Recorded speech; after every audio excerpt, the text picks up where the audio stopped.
Greetings, adventures and foodies. Have you ever wondered how to power farm prestige levels, grab card packs, make gold and still do damage? Well, look no further. Today we're taking my popular Proc Cat builds to the next level with the ultimate Proc Cat 3.0 build guide for Season 9, Chapter 2. So grab a cup of coffee because there's a ton of info to cover and no time to waste. We'll start with the level 1 abilities, carded abilities, move on to the talents, gear, missing a chance, and ending it with the wish list of abilities and talents to look out for while you are rolling that dream build of yours. Oh, and maybe there's a surprise at the end, so maybe you should stick around to see what it is.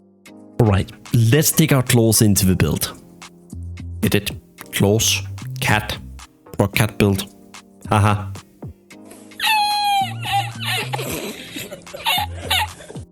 I'm so sorry, these dad jokes are getting out of hand. Anyways, here are the level 1 abilities you should pick up. Cat form, because it's a cat build. So I hope this is kind of self-explanatory. Moving on, we got swipe because you'll be pressing this 99% of the time. Feral charge for that, essential gap closer, arcane intellect for that.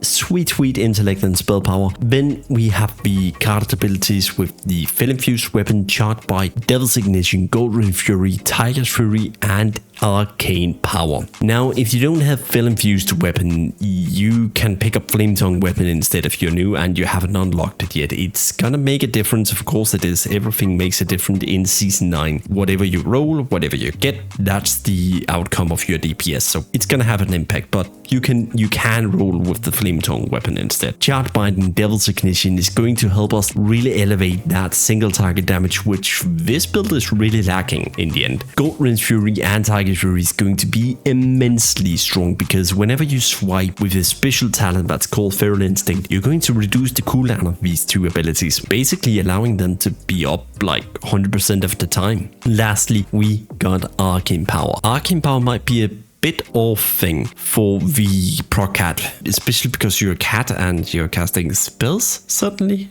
Or what? Well, the thing with Arcane Power is whenever you are running a melee build Season 9, things scales with spell power, and that's actually a question I've gotten a lot of time. Why are you using mental quickness on a melee build? The reason for it is basically abilities and attacks. So a warrior's bloodthirst, a cat's swipe, and a lot of other things. They simply scale with spell power. The more spell power you have as a melee player also boosts the damage of your abilities together with attack power, which normally would be what's increasing your damage. And that's the reason for Arcane Power. And some of you might say, but that's only for bosses. Well, because of a special talent that I'm going to showcase in just a second also, we can actually reduce the cooldown whenever we swipe. So yeah, we can have Arcane Power quite a bit portion of the time. So this is again just to further improve the spell power that we have. Before some of you go into the comments and going all, where's my danger noodle form? I need my noodle form. Well, in 2.0 version we actually had it, but I kind of went to ditch it because for this build alone I have been trying out 10 prestige runs, rolling like over 2,000 abilities, over 3,000 talents, and I just figured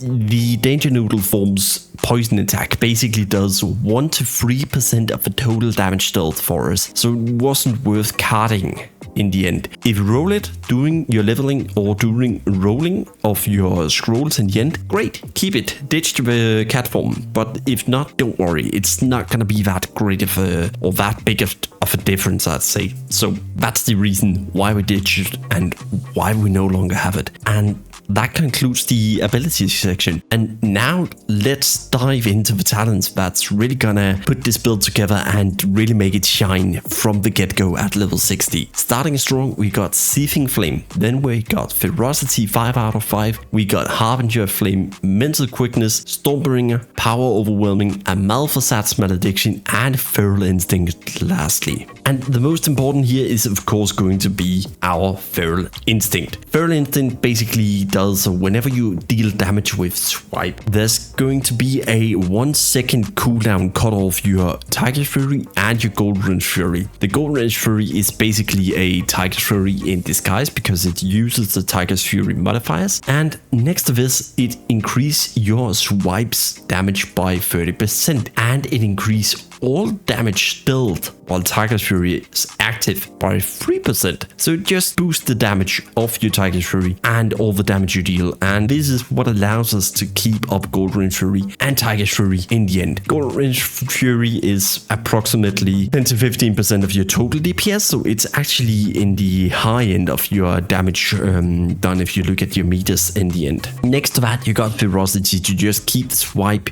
cost down. That's the important part about that talent. The attribute is fine, but the real importance of that talent is basically reducing the energy cost of your swipe by flat 10, which basically allows us to spam it in the end. So, Deceiving Flame, Stormbringer, Amalthusat's Malediction, those 3 talents can be found in the open world. So, for anyone new, I would say if you don't have Feral Instinct 3 out of 3 and a few in the mental quickness, this build might be very hard to start off with. I would suggest going A1 with the light build. I will have one linked in the description for you, so you can go and follow that. Next to that, I would suggest that you go and just pick up these Deceiving Flame, Amalthusat's Malediction and the Stormbringer whenever you hit level 60. Get somebody to help, a friend, anything, because then you can actually just start with those and just power farm those prestige levels. These is almost able to carry you all the way through without all the other. Have a look out to those. I'm going to link a guide in the description where you can find those cards and all other known cards that's been found on season 9 thus far. So I guess that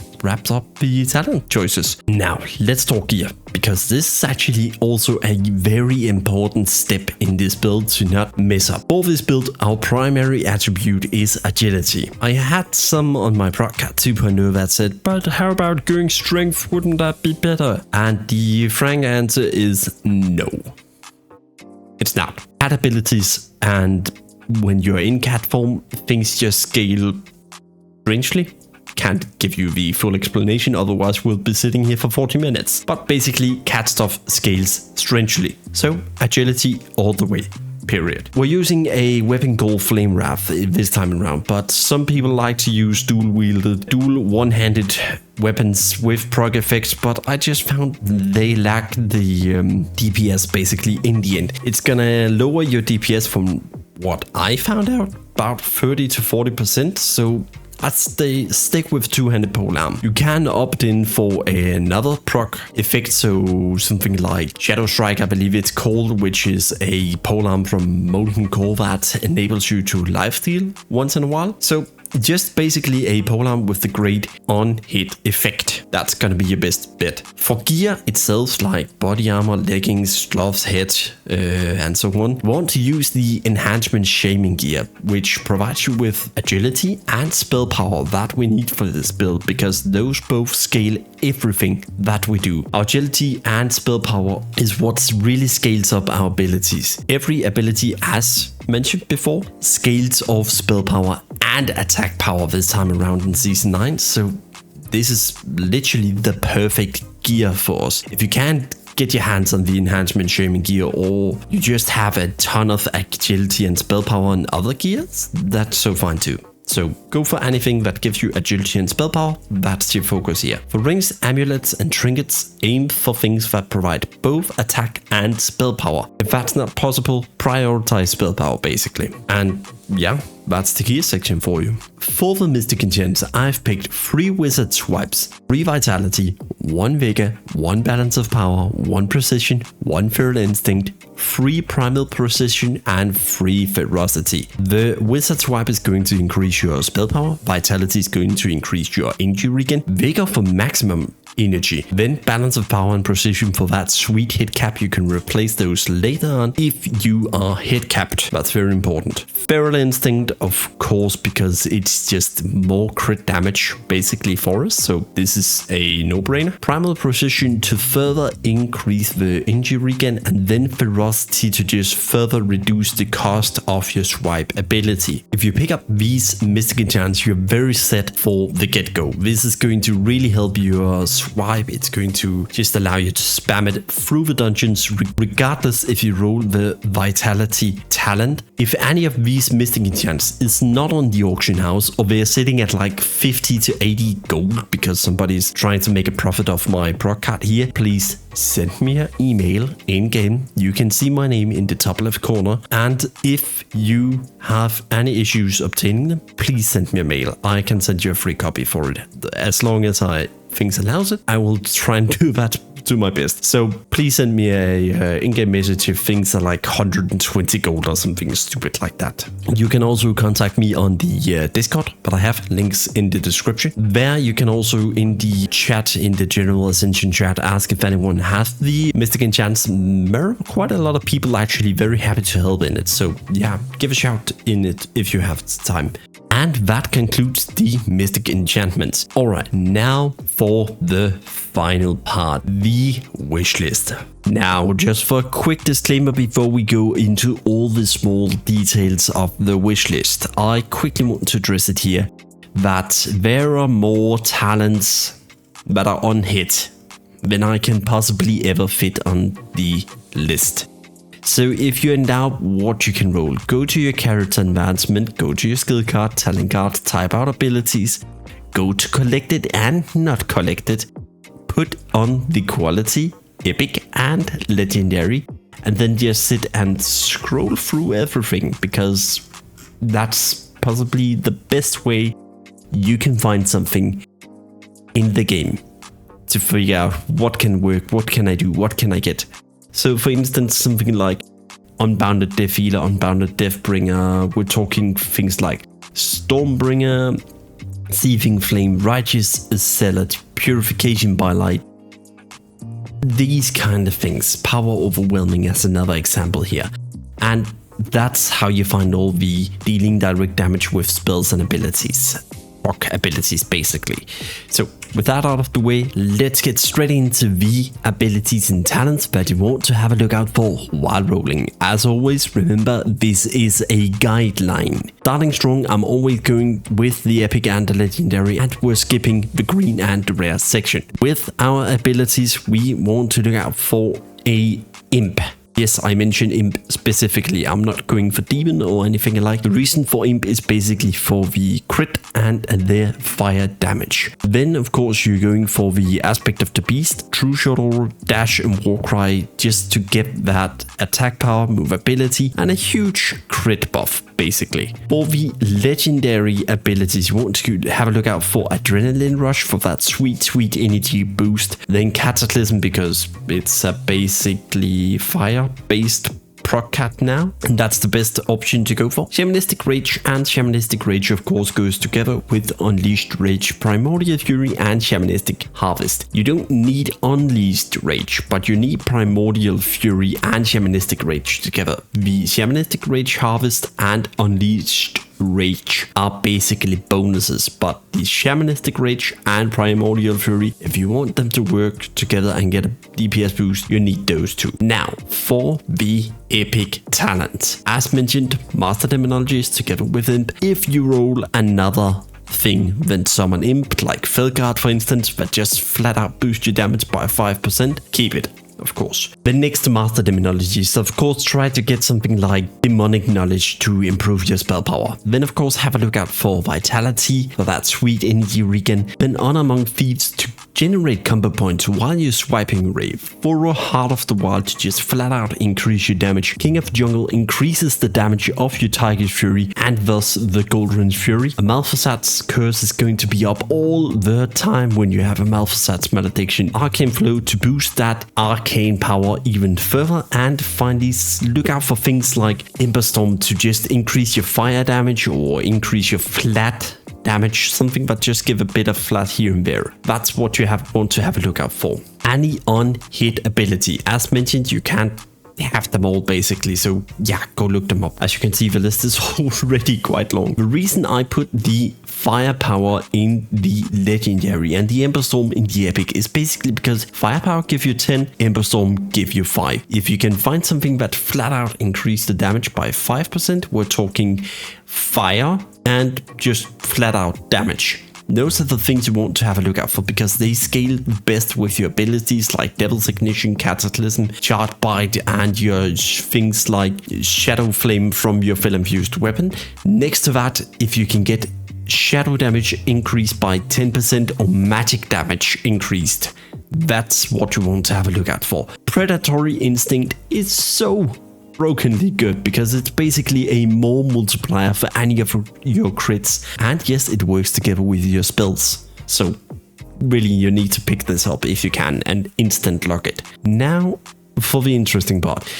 You want one of the 200% damage increase crit for spells. In this case, I have chosen to showcase Shadow Power because Shadow Power can actually trigger from your Goldrin's Fury for the capstone. If you have Shadow Power, keep it. That's the best one for you. Any of the other, so say Vengeance for example, if you get one of those, just keep them until you can roll Shadow Power. Then you want the crit notes, generic crit notes basically. So for instance, here I have an example, Thundering Strikes to look up. You want things that increase both your melee and spell crits chance. Possibly 5% for anything. If you can't, well, a few percent here and there, like the things you can see in the rare section can do. But you really want to go for things like +3, +4% crit for both melee and spells. So Thundering Strikes and alike are just perfect for you. Lunar Guidance is the generic increase your spell power by a percentage of your attributes. In this case for Lunar Guidance, intellect. And that's what you really want to have a look out for. And of course, anything that can just boost your build in all general. Alright, with basically everything regarding the build except just making a little showcase of what you can actually expect by this time. I suddenly remembered I had a little surprise for you guys. With the recent update to Conquest of Azeroth, you could actually hit level 60. So I went and did that. I played a Starcaller and we're gonna have a video on that soon. But it's kinda boring to play alone, isn't it? So yeah, I've gone ahead and gotten a Conquest of Azeroth travel guide that I'm going to have as a giveaway for this video. The competition will run until Friday the 12th of July. When we hit it, Friday the 12th of July, 16:00 my local time, I'm going to stop the competition. I hope I can live stream. If I can't, I'll make a short video with the winner of this. Anyways, how to participate. You basically just have to put your in-game name on Season 9 server in the description down below so I can actually pick you. And then you can get a Conquest of Azeroth travel guide to come play with all us others. So, name down in the comment, and by the power of editing, let's go to the target dummies. And poof, with magic, here we are. Now for this test, just to give you guys an idea of what we've actually improved from the 2.0 and the 1.0. The 1.0 had around 15k, the 2.0 had around 25k stable. Now we have a bit better gear, but we're talking like 4 to 5 eye level. Nothing more than that. The gear section is kind of the same. It's like spell power, agility, spell power, agility all the way through. We've spent around 400,000 marks. So that means that's around 600 talents and 300 abilities. With my prestige level and everything, that's about it. So next to that, we've gotten a imbued wizard wontons hopper, that's just about to crack your tongue up. Then of course we got a diluted flask of Kirintor. This is what I would bring to a serious raid if I ever went one. So remember, Proc Cat 1, 12k, Proc Cat 2, 25k. Let's see what we can hit. I'm basically just going to swipe here, nothing more. That's it. And as you can see, the DPS is ramping up. We have already passed 30k. Now we're at 40k. And we're just going to keep ramping up. I can see I'm hitting something over here, not a lot. Sometimes I'm hitting something, but that's not gonna change a lot. Anyways, 40k plus is what you can expect stable from that. Now, I had a talk with one of my viewers actually, and he had tried the Proc Cat and went ahead and pushed it up to the point where he spent 2,000 scroll to re-roll the build. At the given time, he was sitting without too many buffs at around 70k stable DPS, and that's what you can kind of expect the higher limit to be. What could he do that I could not? Well, he could push it a bit further in regards with the damage, with the talents, with 2,000 rolls, and that alone gave him something like 20k DPS stable. What did he have differently than I didn't? He had more proc abilities, he had more 3 out of 3, 4 out of 4s, he capstoned some of the talents that he had 100% crit. Next to that, he had an eye level of around 76 instead of the 72 that I have here. So that's not too hard to get. And some people have always been like, well, why are you not pushing your builds? Wait, as the given time, I'm not a full-time creator. I can't take the time off to push every build I make. So this is about as far as I can take it at the given time. But if you guys, I hope this can really give you all an idea of what it can be pushed to. 80k was what he was lying on, and he had a single target at around 20 to 30k. So that's about it. You can expect the single target to always be 1/3 to 2/3 of your AoE with just swiping. I really hope this inspired a ton of you. So don't forget to put your name down in the comments down below to have a chance to win the Conquest of Azeroth travel guide, and see you all in the next video. Peace out.